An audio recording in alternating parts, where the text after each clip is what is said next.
আমি আমার ছোটোবেলার স্মৃতি হিসেবে কলাপাতায় খাবার খেয়ে একটা ভিডিও ছেড়েছিলাম। সেই ভিডিওতে একটা দিদিভাই নেগেটিভ কমেন্ট করেছে। সো কী নেগেটিভ কমেন্ট করেছে সেটাই আজকে আপনাদের সাথে শেয়ার করব। তো তার আগে আমি আমার ইন্ট্রোটা দিয়ে দিই। So hello everyone, welcome back to my channel. আমি শর্মিলা, আপনারা দেখছেন আমার ভিডিও। সো দিদিভাই কী কমেন্ট করেছে সেটা এখন বলবো। দিদিভাই কমেন্ট করেছে, গরিব ভিখিরি কোথাকার, মাটির বাড়ি ভাঙা বাড়ি দেখাচ্ছিস, আবার কলাপাতায় খাবার খাচ্ছিস, বাসন কুসন কি নেই তোদের? সো দিদিভাই, আমি আগে বলতে চাই যে আমার মাটির বাড়ি নিয়ে আমার কোনো সমস্যা নেই। সত্যি কথা বলতে গেলে আমার ভাঙা বাড়ি বা মাটির বাড়ি যে হোক আছে, মাথার উপরে ছাদ আছে। একটু ভালো করে দেখবে, রাস্তায় এরকম অনেক মানুষ আছে যাদের মাথার উপরে ছাদও নেই, তারা রাস্তায় বাস করে, রাস্তায় শোয়।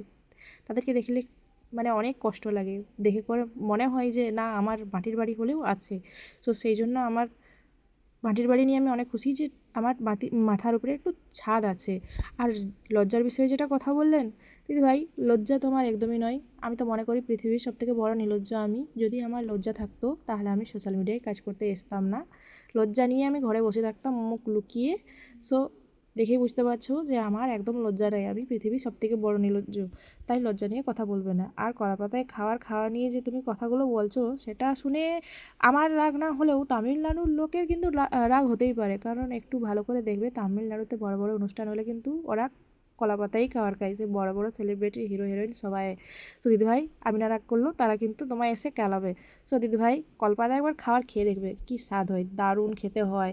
আমি তো খাচ্ছি, আমার ছেলেকেও শেখাচ্ছি। বন্ধুরা কারা কারা কলাপাতায় খাবার খেয়েছে একটু কমেন্ট করে বলবে।